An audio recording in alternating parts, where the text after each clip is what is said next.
Hey guys, today we're taking a look at my Qliphort deck, which I hope I'm pronouncing correctly because I'm still pretty new to this archetype. But because I am new and it's a brand new archetype for us, I'm gonna be trying some things out. It's an experimental build. I'm hoping to get a lot of feedback on what people are thinking. But from what I've seen and from how this deck plays, there's a few different things you could do with it, but it's pretty stable in what you're trying to do. This is really the first, true powerful pendulum archetype. It's really focused on pendulum summoning. It takes advantage of tributes and it takes advantage of really just using its own cards in order to create great advantage. So you're going to see the decks usually dominated by the own archetype cards because of how focused they are on each other.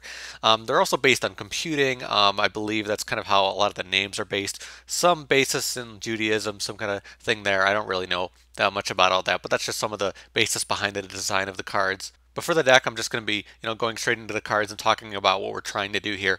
A lot of the cards are very similar, but I do want to talk about the main ones kind of off the bat. Towers is pretty much their boss monster.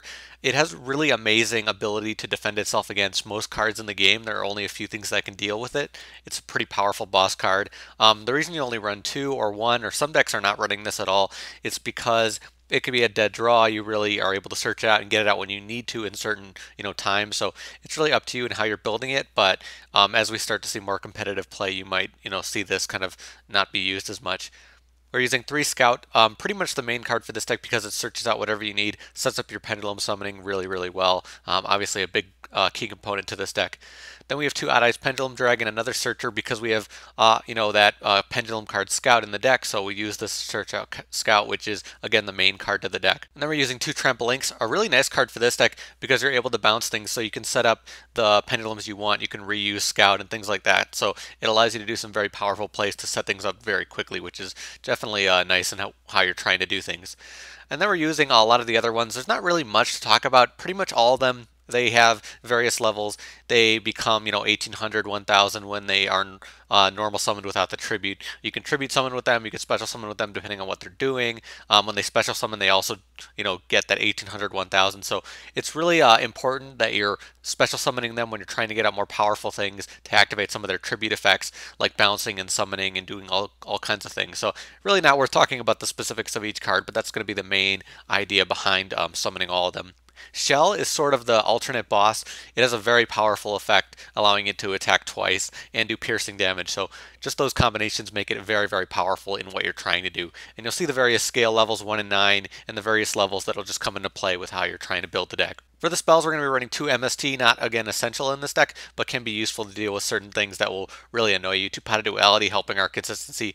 1 Raigeki to deal with stuff. 2 Saqlifice, not completely necessary again, but I feel like this card is very powerful. You can definitely run it at 3 as well. So just keep that in mind. I'm trying it out at 2, but it is very useful. 2 Summoner's Art, we can run 3. We are using this to get out Scout, which is again a very important card for us, so I do feel like you really need to run this card.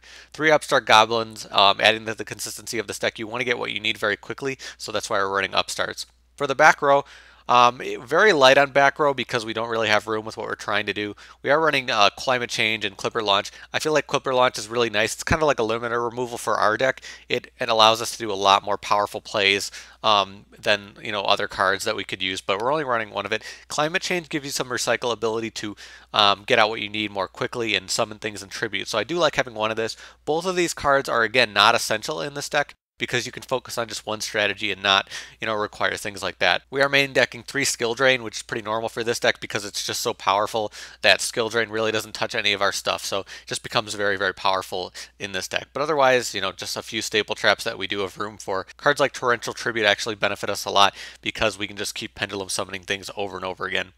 For the extra deck, so the extra deck is really not a focus in this deck, outside of the fact that pendulums go there. The extra deck is really not a big deal, but we do like to have it in case, kind of as a backup, and to make other plays with our levels. Keep in mind the Quilps become level 4, so we do get out level 4s like Abyss Dweller, Castel. We can get out level 6s with some of the ones we have, Ptolemy. We can get out 8s with some of the stuff we have, Felgrand, Gagaga Cowboy, Gaia Dragon. All these ones are just some levels that we could get out that are useful, but again, not a big essential thing. Lavalval Chain, Dracossack, 2 Silent Honor in case.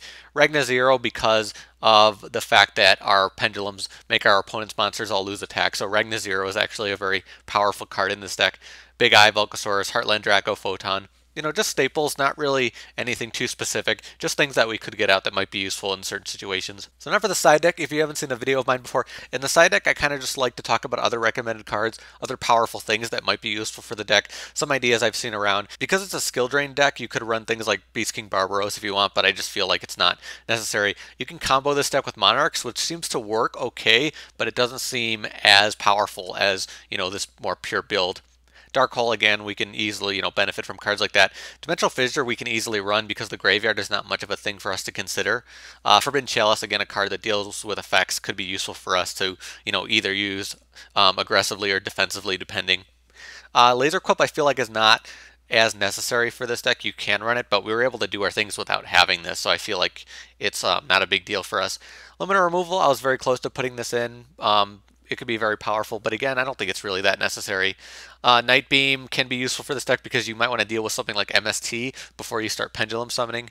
Monarch Stormforth, again, this won't help you with some of the things you're trying to do, but it can be powerful to get out those tribute monsters. Reckless Greed, you can definitely main deck that at 3 and make the deck, just a little faster and take out some of the support we have. Soul Drain, another card that you can easily run, like Skill Drain, doesn't affect us very much.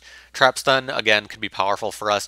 Vanity's Emptiness, it seems like people are main decking Vanity's Emptiness in this deck a few times in order to just really lock down your opponent as quickly as possible. So that's another thing you could do that could be very powerful in this deck. I decided not to go with Vanity for this build, but definitely can be useful. Wiretap, other things could be useful to deal with back row that will really annoy you, but not as big of a deal in my build. And of course you can run a huge variety of other XYZs. I'm not going to mention them all, but there's a ton between 4, 5, 6, 7, 8. You can run all of them. So whatever ones you want to run, just put in the deck. It's up to you. So that's my Qliphort build. Again, very experimental, trying some stuff out. Looks to be a very powerful deck type. People are already saying tier 0, so we'll just have to see how it goes as time goes on.